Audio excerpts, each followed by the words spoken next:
राजा का एक और दोस्त था।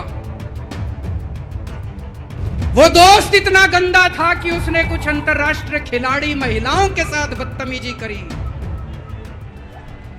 लेकिन राजा ने दोस्ती नहीं छोड़ी।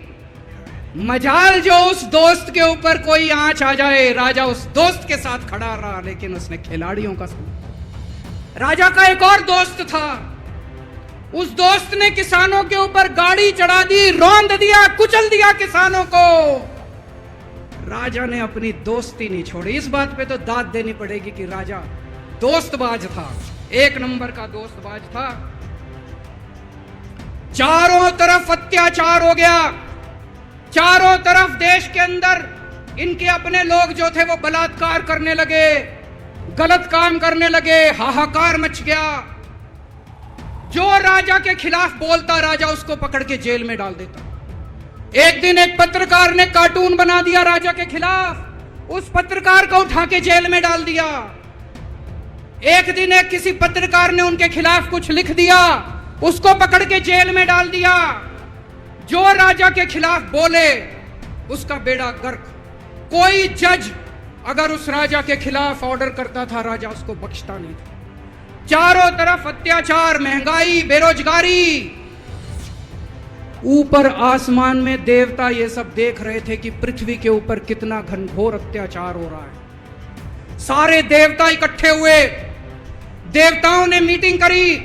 सारे देवता मिलकर शिवजी महाराज जी के पास गए और कहा, महाराज कुछ करो, पृथ्वी के ऊपर अन्याय हो गया, अत्याचार हो गया, चारों तरफ बलात्कार, चारों तरफ हाहाकार मचा हुआ है, जनता परेशान हो रही है।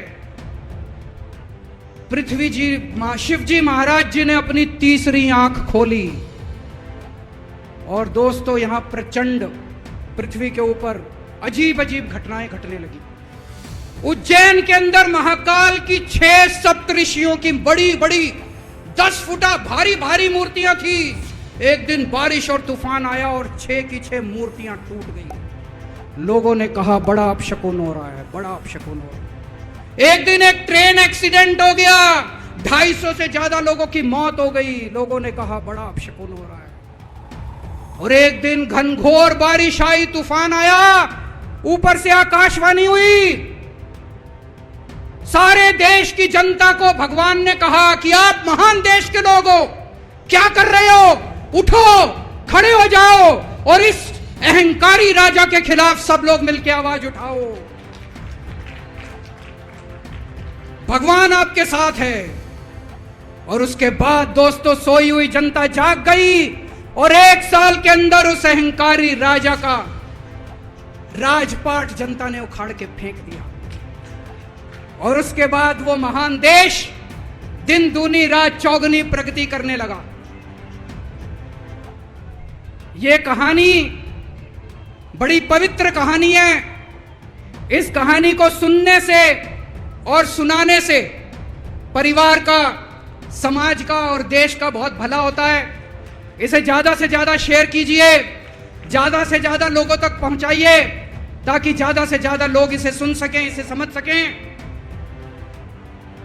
अंत में आपसे एक ही विनती है, अगली बार वोट डालने जाओ तो ऐसे आदमी को वोट डालना, ऐसे आदमी को प्रधानमंत्री बनाना जो कम से कम इतनी तो समझ रखता हो कि 2000 का नोट कैंसिल करना है कि चालू करना है।